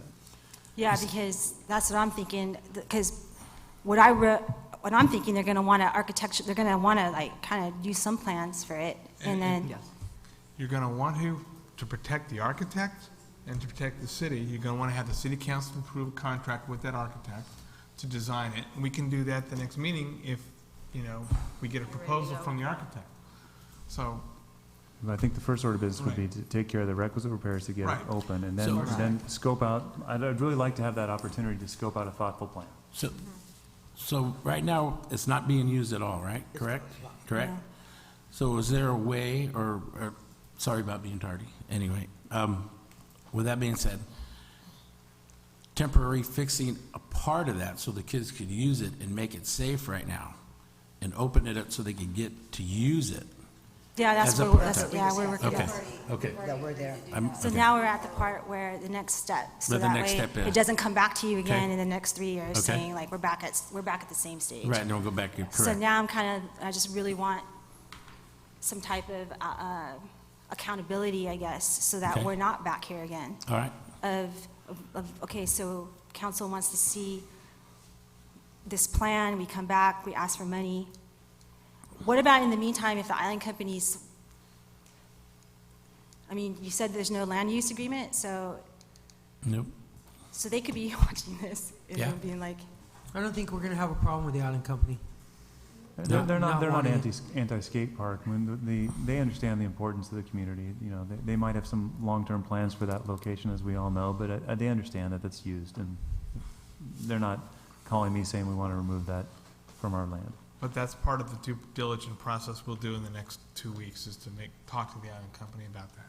That's a good plan. Have we talked to them about renewing our lease on that? Just out of curiosity? We have. We're in discussions with all of our leases with the island company currently. Okay. And they gave us a 5-year lease, correct, last time?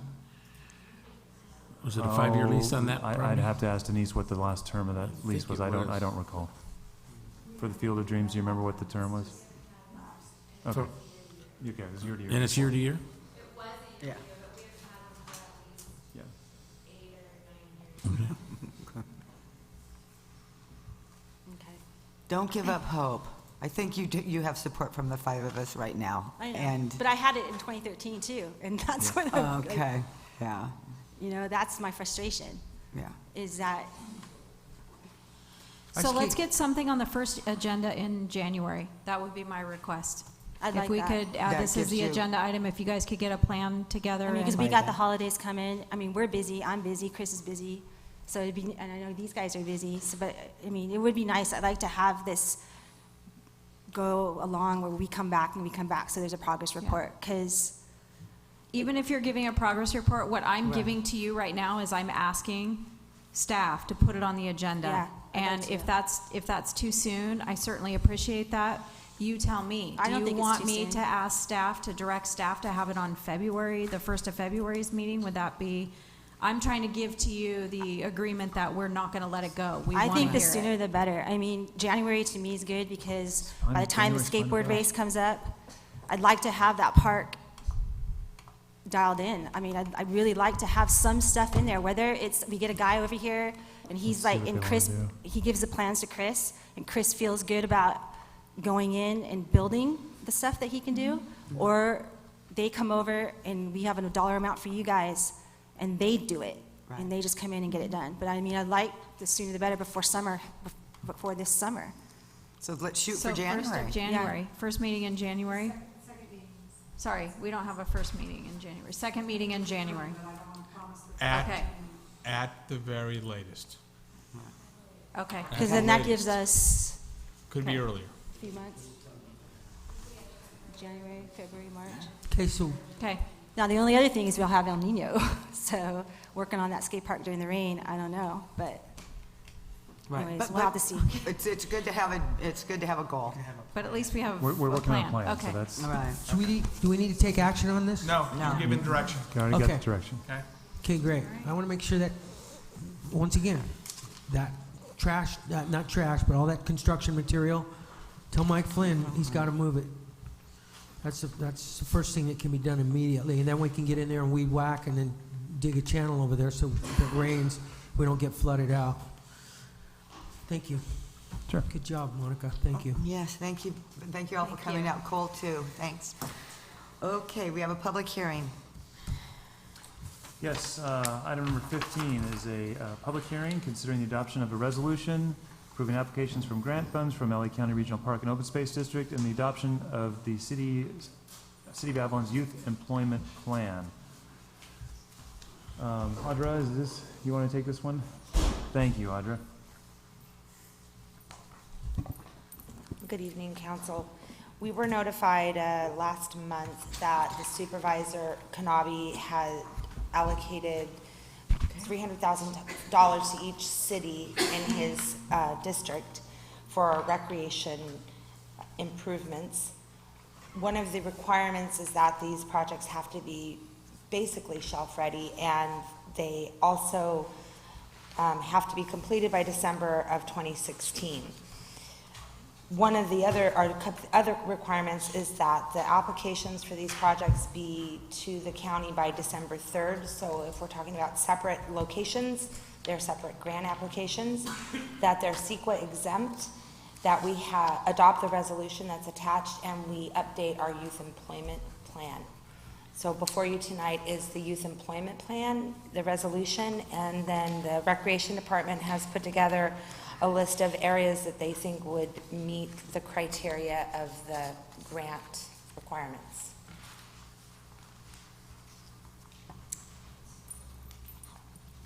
So if I might, this is, I think is, you may or may not know, this was money that became available. We had a short amount of time to mobilize, to realize these funds. We're very excited about this opportunity. It's much needed money. Projects have to be basically ready to go, so to speak. So that's why we've put together the suggestions that we have here. Jen, I don't know if you want to add anything more on the type of They also have to be on city land. City-owned We have to property. have tenure. I kind of pulled out some excerpts from the procedural guides and that dictate how the money is spent, so that council could see the requirements that we're under to make sure that we spend the money properly through the grant requirements. Is Machine Gun Park Island Company or city? It's Island Company. It's not on here. Machine Gun Park is No, Island no. Company property. The city manages that park, and you, in the last council meeting at the budget amendment, approved $50,000 for that park to have the park play equipment replaced and new surfacing added, and you'll be seeing that hopefully on the next agenda item. We'll be ready with the purchase of that equipment and materials, so we're excited about that. But that's not a part of this because we don't own that property. So Okay. the projects that we've identified in here, we feel like we can accomplish within that $300,000 budget, and most importantly, really, the time frame that we're given to complete the project under the guidelines that they've set forward from LA County. So I would just like to make the request then. I had several requests to include various Great, areas of okay. machine gun parks, so now I understand I can't add those here, but I would like to add those To the before park the other improvement project list? comes back. Sure. What are- Such as additional lighting or Yep. more appropriate lighting. Yep. Better trash receptacles, Mm-hmm. and obviously we're going to do the play equipment. So, but trash receptacles is one, and lighting is a really big deal over there. Yeah. So where you're talking about on the Avalon Kids Park, the last sentence there is, if existing funds remain, additional park amenities such as barbecues and additional play features may be added. So could I just request that before you even go to that, you look at bettering the trash receptacles, possibly adding more, something to combat when there is parties there. There really isn't enough space to put the trash. Right. So whatever We are could looking do to at better identifying that. as part of the park upgrades across the street. There's several different little pools of money. I wouldn't say, I guess, little, but there's different pools of money that we're going to be pulling from to update Avalon Kids Park or People's Park across from City Hall here. And so this will be one of them. And we're proposing to resurface the existing matting that's over there, which is not up to code when Parsec came and did their park assessment for us in 2014.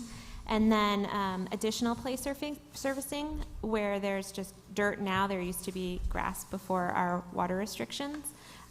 So, you know, kids are making the most of the space over there, but we're proposing to do the pour in place matting, which just looks fantastic and is a really great safe surface in that park as well. But that's also going to be receiving the benefit of part of our Fit Trail funds. And so you'll see a lot of upgrades in that park that has been wrapped into the Fit Trail component, which was also funding through LA County. So we're excited about that. We're proposing, obviously based on the community feedback that we're receiving right now for that project, that area really be the kickoff area of the Fit Trail. So you'll see additional amenities because of that. Additional surfacing, some retaining walls, which will allow more space so that the sloping hillside will be really pushed back and you'll gain more square footage.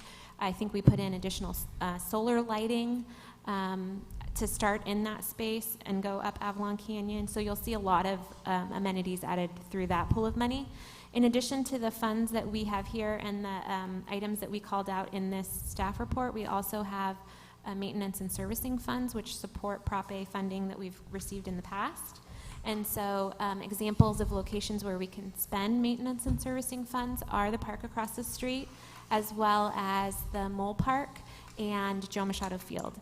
All of those were originally done with incorporating some Prop A funds into those properties, so we're able to free up some of the project funds by using maintenance and servicing funds. Great, thank you. Yeah. Let me ask a question. Did we take the trash cans out of the capital improvement budget? We did. We did, huh? Now, a couple things on that topic. So, as the Mayor Pro Tem will join in, we're owed some trash cans and recycling receptacles from CR&R. And Denise is pressuring the company to come up with that plan and deliver that to us so we can get that finally going. We're going to do that, I promise you. But we would like to come back to you with a holistic approach to, it's going to be some money to be spent, but we think it's going to really improve the aesthetic. And it's going to be nicer for those that have to service those receptacles, et cetera. So we want to come back to you in the near future with that. Okay. But it's not in the budget currently. And The trash receptacles are eligible parts of the application. I'm- So we can throw yeah, those in there. But forgive me, I'm speaking to a larger. Larger. Yeah, so Citywide. I'm speaking to a citywide trash, effort, Crescent Avenue, et cetera. Additionally, I guess I also should have mentioned, Councilmember Cassidy, that we also are trying to identify a location in that tiny park across the street where we can put in a nice, that makes sense and doesn't look bad, place that we can place a dumpster because of all of the events that happen across the street. We don't want to discourage those events from happening. Obviously, there's not very many public spaces where those can happen, so we want to make it make sense. You know, one of those when that's nice-looking over. dumpsters. Yeah. Well, I mean, there's, fencing that can, I'm kidding. there's We options can for figure out a way to sure. shroud it, I'm sure. Yeah. Thank you. Some glitter on it. And the youth employment plan aspect of this whole thing used to be in the youth employment business, but let me ask a question. Is it at-risk youth identified by whom, or is it low, or is it economic-based? So it's not clearly written. We can partner with the Sheriff's Department to help us identify at-risk youth, but a lot of our youth are already just qualified as at-risk. Right, okay. And then what we have to do is to free up the youth employment money is part of the maintenance and servicing fund. And in order to, that's restricted money. So we have to give reports to the county showing that we've employed the youth, and then it frees up the money for us to use for maintenance and servicing. So when you look at the youth employment plan on, the goal. yeah, and then it talks about what our youth employment is, and it says that we've already met $36,679 of our total goal. So And that how- means that we've already reported to the county our youth employment to free up the money. So it's kind of complicated, but. But that youth employment, was that harbor-related stuff, the salad boat guys or whatever? It's all kinds of different employees. It's 14 to 23 years of age. To 23? Yeah. So you could even perhaps Parks Joe. and Rec? Yeah. Right, Our- okay. Okay. Okay. All right. $13 an hour? It's not accurate. It's just a guess. I don't know what we pay them an hour. It doesn't, it's a Okay. plan. It's not, we don't have to be holden by it. Okay. It's a requirement to be eligible, so you have to, that's why we're coming to you. Okay. Okay, is there, this is a public hearing, no? No, it's not. It's a public Yeah, it's hearing. It is a public Yeah, hearing. public hearing. So let's open the public hearing. Are there comments? Hearing none, we'll close the public hearing. Okay. Council, what's your pleasure? Great work by staff, and if you want a motion, I'll make a motion. Please. Move to adopt the resolution to approve the submittal of a grant application for parks enhancement projects for funding from the County of Los Angeles, Regional Parks, and Open Space District and adopt City of Avalon's Youth Employment Plan as it relates to grant funds. Motion, is there a second?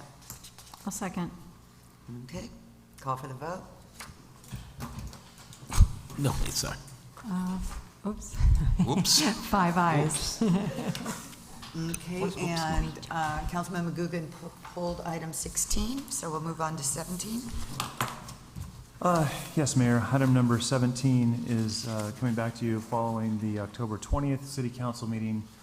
This is a proposal for a contract for professional services for Planning Department oversight.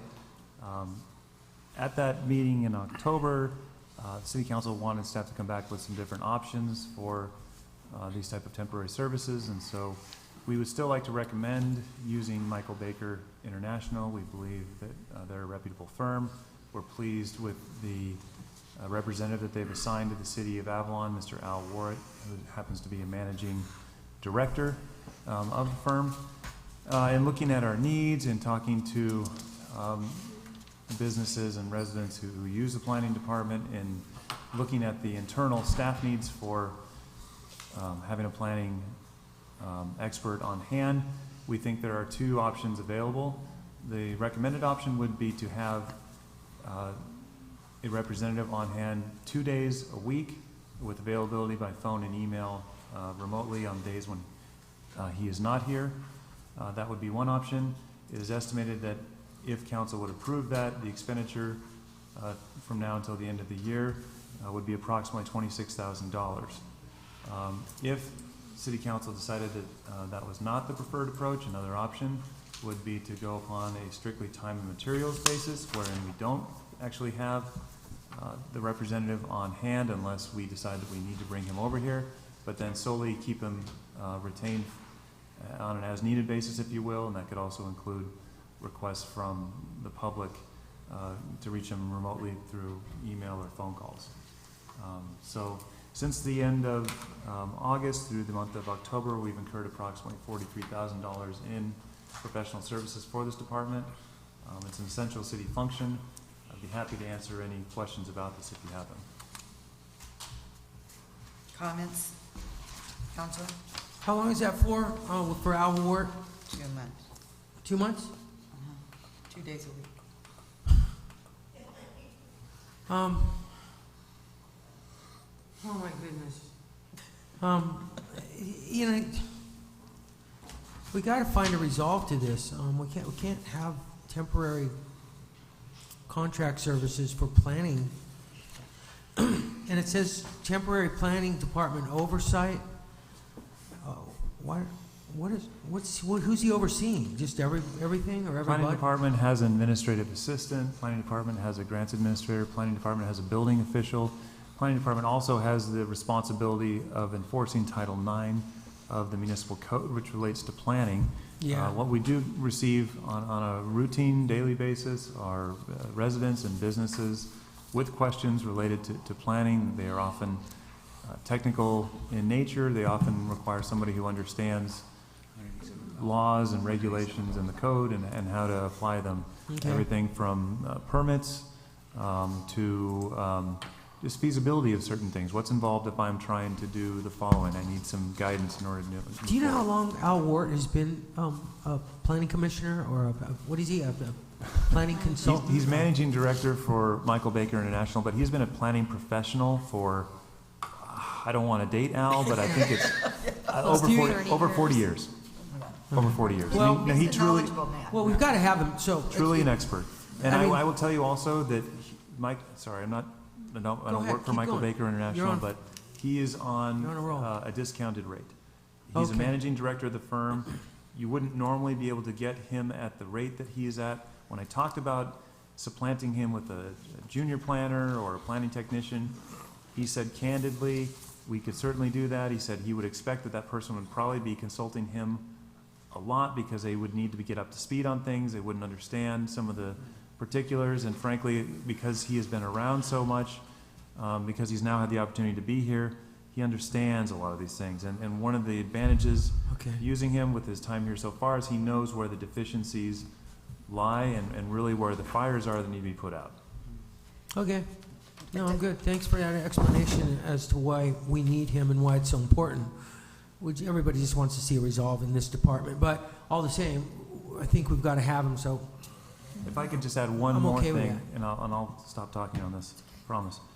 The other is the internal component. We have a number of staff members, notably the Public Works Director, the Fire Chief, myself, where we need to be able to go to a planning expert and get an answer to our question and get a quick resolve. Oftentimes I get questions from the community.